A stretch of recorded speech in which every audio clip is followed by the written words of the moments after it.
کیونکہ اس سے پہلے سخت تقریریں ہو رہی تھی، ان تقریروں کے بیچوں بیچ آپ نے بھی سب کچھ کہہ دیا انڈائریکٹلی۔ حامد میر صاحب، جب آپ نے تقریر کی اس سے چند دن پہلے آپ نے ایک کالم لکھا جنرل رانی کے واقعے کے اوپر۔ یہ ایک سیاہ باب ہے پاکستانی فوج کی تاریخ کا، اس میں کوئی شک نہیں، کوئی دوسری رائے نہیں۔ لیکن آج آپ نے 50-55 سال کے بعد ایک کالم لکھا، اور وہ کالم اس لیے لکھا کہ آپ فوج کے خلاف بغض اور غصہ رکھتے تھے، کیونکہ فوج نے آپ کا سارا پول کھول دیا تھا تمام صحافیوں کی موجودگی میں، لہذا آپ کو فوج کے خلاف بات کرنے کے لیے 50-60 سال پیچھے جانا پڑا۔ جنرل رانی کے معاملے میں آپ نے وہ کالم لکھ کر جنگ اخبار کو دیا، اور وہ ایک دن پہلے اس تقریر سے جنگ اخبار میں چھپا۔ آپ جو کہہ رہے ہیں کہ میرے دماغ میں اچانک رانی والا معاملہ آیا، ایسا ہرگز نہیں، ایسا بالکل نہیں، آپ یہ جھوٹ بول رہے ہیں۔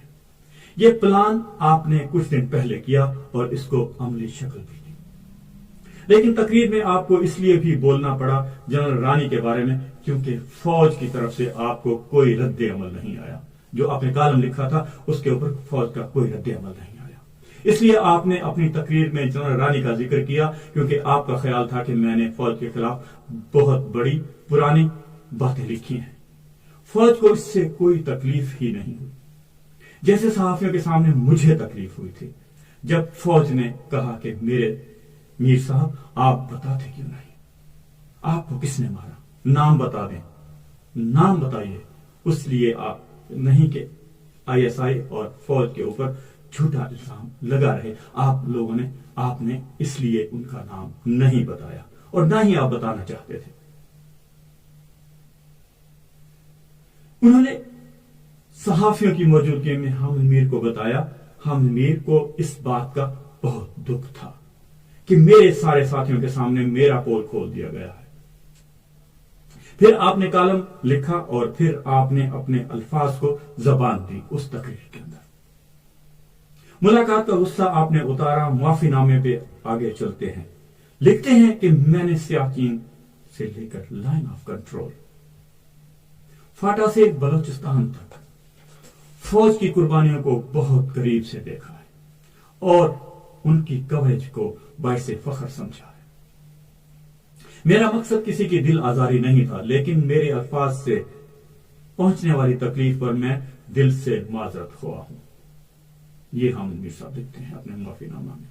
حامد میر صاحب، آپ کو بتاتا چلوں کہ سیاہ چین سے لائن آف کنٹرول اور فاٹا سے بلوچستان تک بہت سارے صحافی گئے ہیں۔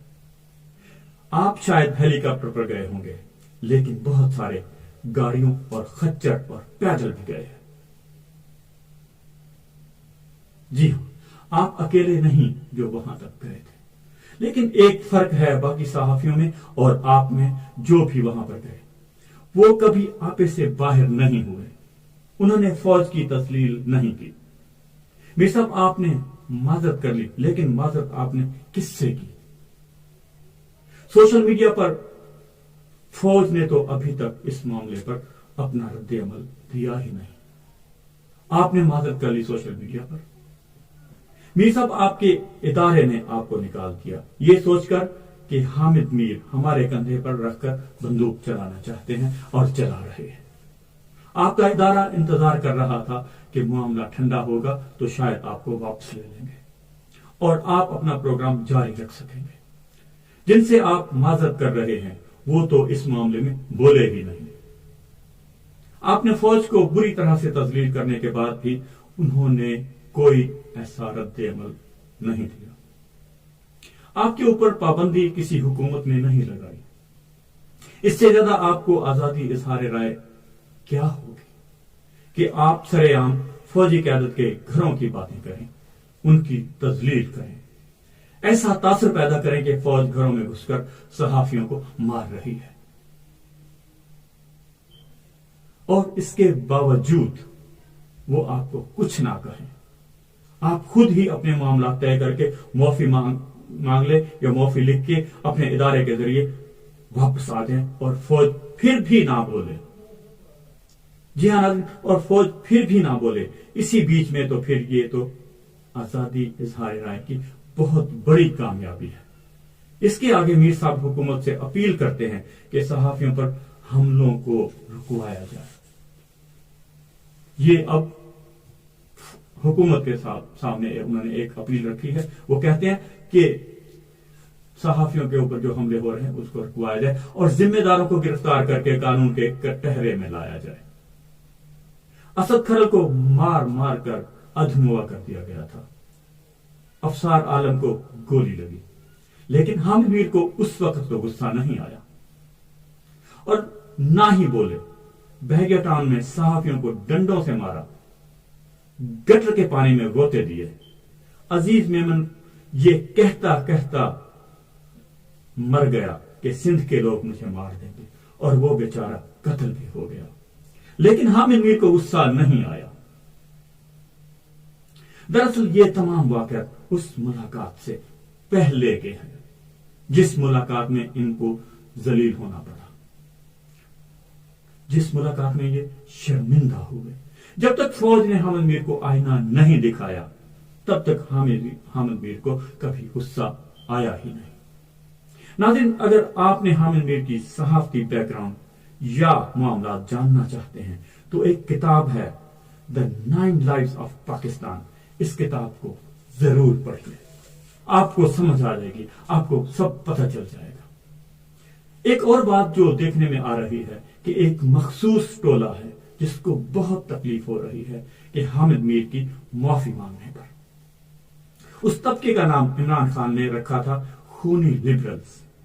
اس طبقے کا نام عمران خان نے خونی لبرلز اس لیے رکھا تھا کہ وہ ہر وقت اپنی زبان سے، اپنے عمل سے ایسا تاثر دیتے ہیں۔ یہ پیٹ پروپیگنڈا کرتے ہیں، خوب کیچڑ اچھالتے ہیں، اداروں کی تذلیل کا کوئی موقع ہاتھ سے جانے نہیں دیتے۔ ان کے گھروں میں سوگ کا سما ہے اور پریشانی ہے اس وقت۔ وہ تمام عناصر جو کہہ رہے تھے اب ایک نیا سیلاب آئے گا، پوری صحافت حامد میر کے ساتھ کھڑی ہو جائے گی اور فوج کے اگینسٹ کھڑی ہو جائے گی۔ ان لوگوں کو سمجھنا چاہیے کہ لوگ اپنی فوج سے محبت کے جذبات رکھتے ہیں، فوج کو عزت دیتے ہیں۔ وہ ایسا ہرگز نہیں کریں گے کہ فوج کے خلاف کھڑے ہو جائیں، ایسا ممکن نہیں۔ یہ بات ان تمام عناصر کو سمجھ لینی چاہیے۔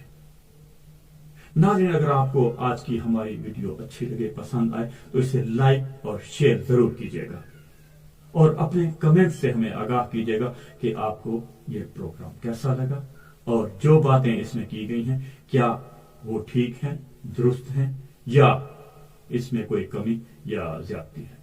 ملتے ہیں ایک اگلی ویڈیو میں، تب تک کے لیے اللہ حافظ۔